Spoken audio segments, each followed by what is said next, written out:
In my particular case, I had a mother that was pure evil, just pure evil, that set me up to be sex trafficked because she didn't support the fact that I was gay. Ultimately, she took away my human rights because I wouldn't comply with her unrealistic demands, and I wouldn't be a slave to her anymore. And she's not the only person that did this, but I just so happened to be an empathic person that was born in a demonic family that practiced Christianity. And because I refused to be fake and conform like they did, I was persecuted by my own family members and my own people. And so I want this to be a lesson for those who are free thinkers and individualists, who can stand alone and are independent. No matter what these people threaten or put you through, it is not worth compromising your integrity for. It's one thing to be exploited. We all probably have been exploited at one point in time and can be exploited. But that's not the issue. The issue is compromising one's integrity. It's one thing for someone to take away your free will and your integrity is compromised because it's outside of your control. But it's another thing to willingly sell out another person for money or power or prestige or dominance. That's evil. Pure evil. So now that I'm addressing that, I'm holding those accountable who make a conscious decision and a conscious effort to dominate vulnerable people and exploit them more than what the abusers have already done because you want power and control. Know that, there is an energetic, like, I don't know. I mean, what I'm trying to say is that is a spiritual acknowledgement of wrongdoing, of intentional wrongdoing and intentional abuse. Okay, it's intentional. We're given two choices: stand up and do the right thing and face the consequences for it, or compromise our integrity. Those are the only two choices we have. And I realized that too, but from what I went through and what I tolerated. Some of it was a choice. At a certain point, it became a choice. And I realized that if I'm going to make a choice, then no, I'm not choosing to be abused. No, it's not a choice for me. So that was when I did whatever I could. And this is why I'm sharing my story, even though it's a bit personal, even though when I share my story, I know that it shows vulnerability, but you guys really wouldn't be able to relate on a personal level or want to do anything about it if I don't get personal with you. If I'm just sitting here telling you about human trafficking and I'm detaching myself from the message, you're not really going to feel the oomph. You're going to feel the oomph when I tell you that I was a victim myself and that I'm a survivor and that I'm going to continue to thrive. I'm pretty sure the message would probably hit a little bit different. Then it's not going to feel like I'm preaching at you. It's going to feel like I'm teaching you something. No one wants to be preached at. They want to be taught. So I'm letting you guys know I've been through this. And it's embarrassing. I know some of y'all have been through it and you guys are embarrassed at what you were forced to go through. Know that this was not your fault and that it was little to nothing you could really do about this. This was not only a divine lesson, but most of the time, honestly, most of the abuse, especially for us that have been through abuse from narcissistic family, most of the abuse was not our fault. Most of it had nothing to do with us ignoring red flags. Most of that had everything to do with our family members preying on us because we decided to leave. That's most of our stories. Now, I can't speak for everybody, but I know that for most of the gang stalkers, most of the targeted individuals, they were targeted either because of their family or because an organization that they were working for found out found out that they knew about something that was hidden.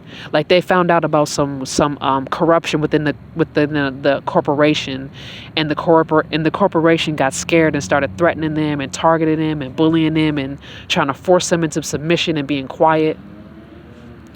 You know, so it could be many reasons why someone ended up a targeted individual. But in my particular case, it was my family members that did this to me. And I know y'all probably thinking like, what the hell?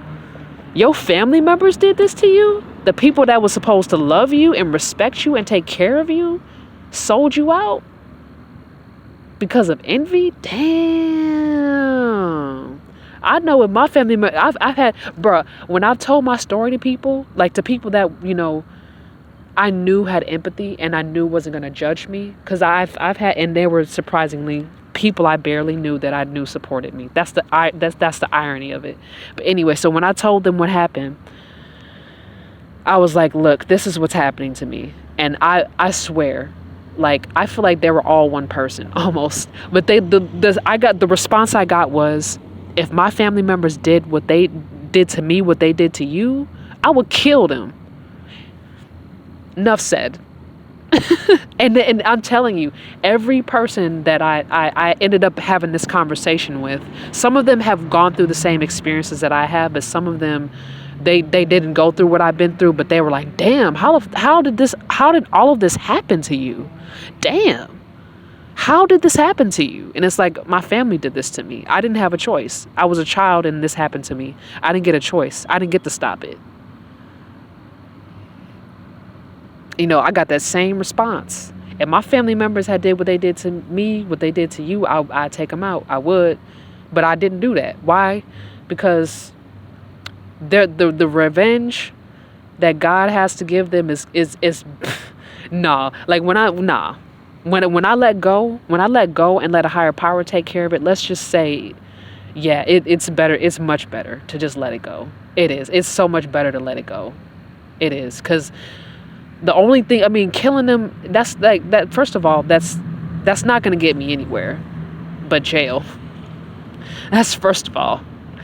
Second of all, it only brings temporary relief, but the pain is still there, and there's no justice and there's no peace in killing somebody for revenge.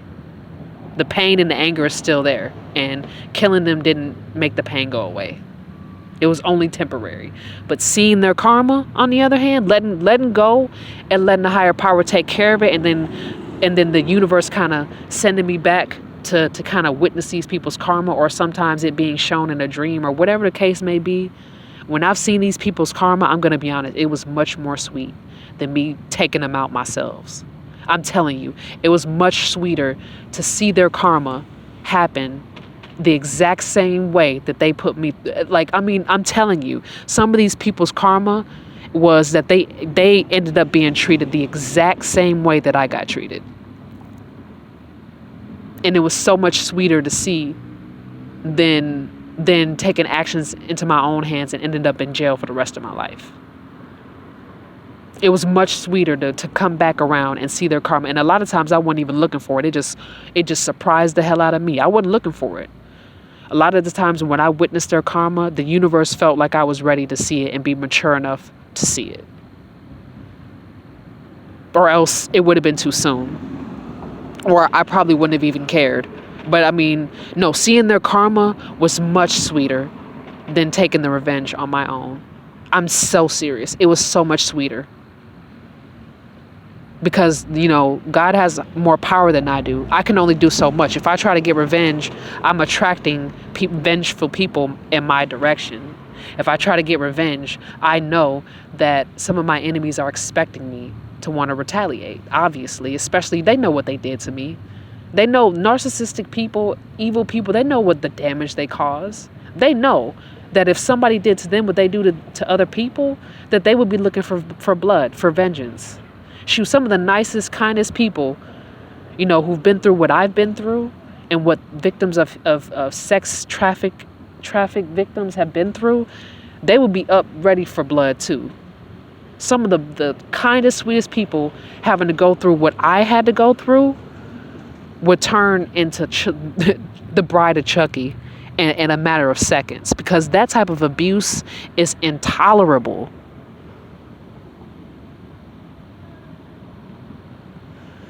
Oof. But their revenge, seeing their revenge happen by God, is much sweeter than taking actions in my own hands. I know I didn't believe it until I saw it myself, and it was much better than what I could have possibly ever have done. Like, I mean, the people really literally are going through the exact same thing that I went through, that they put me through, or that they sat there and watched me go through.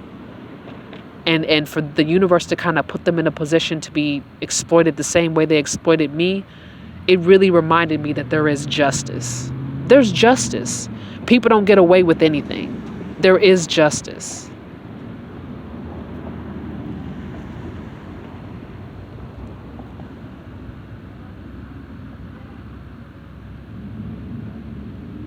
Yeah, there is justice. So, yeah.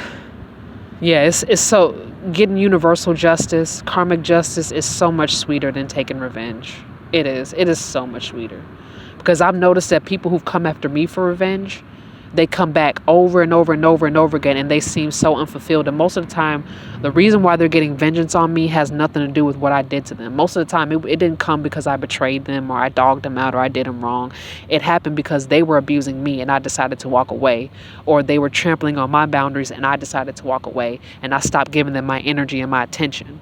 And then they got vengeance against me because I essentially, I guess, attacked their fragile ego. But that's what happens when you have a relationship with an abuser, though, and you cut off that energetic supply and you stop giving them attention. That's a lot of times how they react, with threats, abuse, sabotage.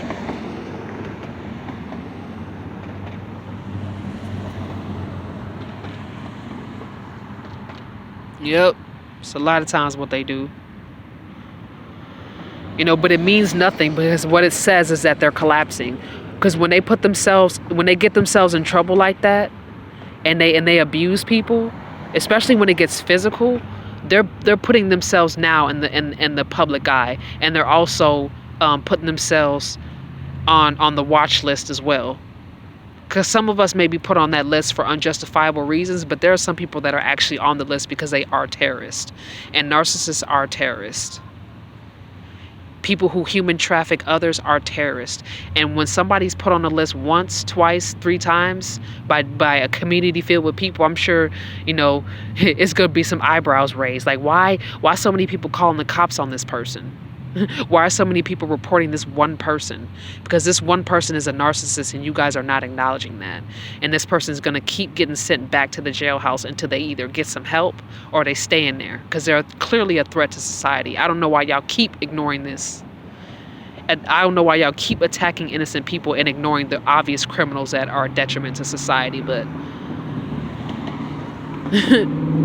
seriously, that's how we could put an end to human trafficking. This is how we can ensure the safety of our children, is identifying the targeted individuals and the actual narcissists who are targeting these people.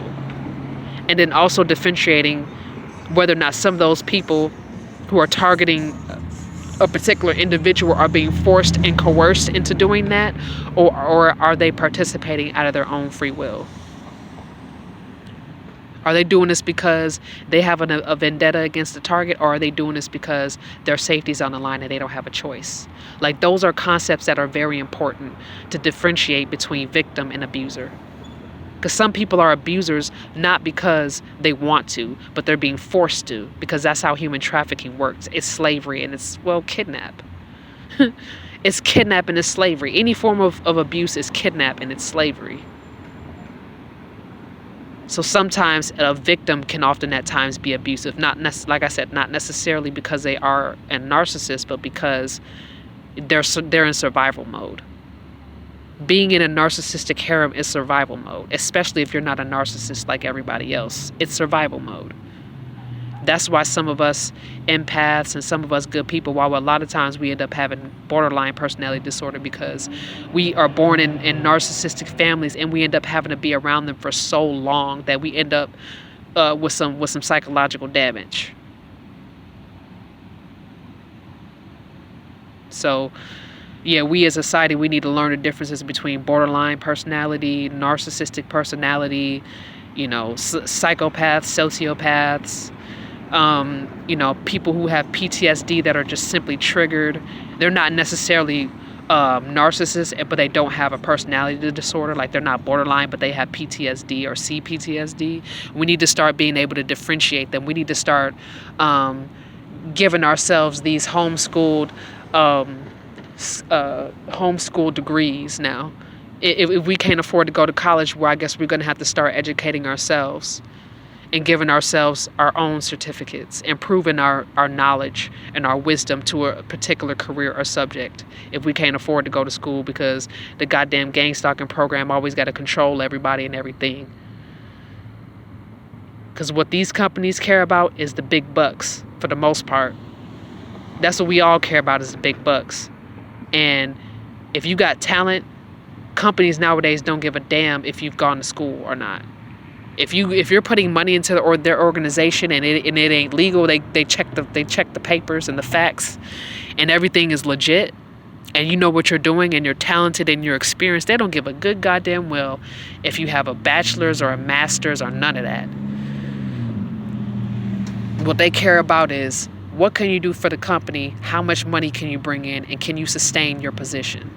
You can do all that. I don't give a damn what your credentials are, as long as you ain't no con artist.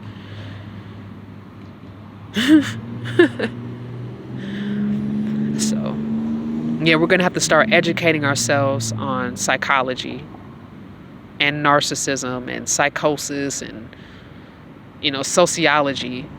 We're going to have to start educating ourselves on this so that, when we go out to the real world and we start to experience real life problems, we're more prepared instead of being blindsided.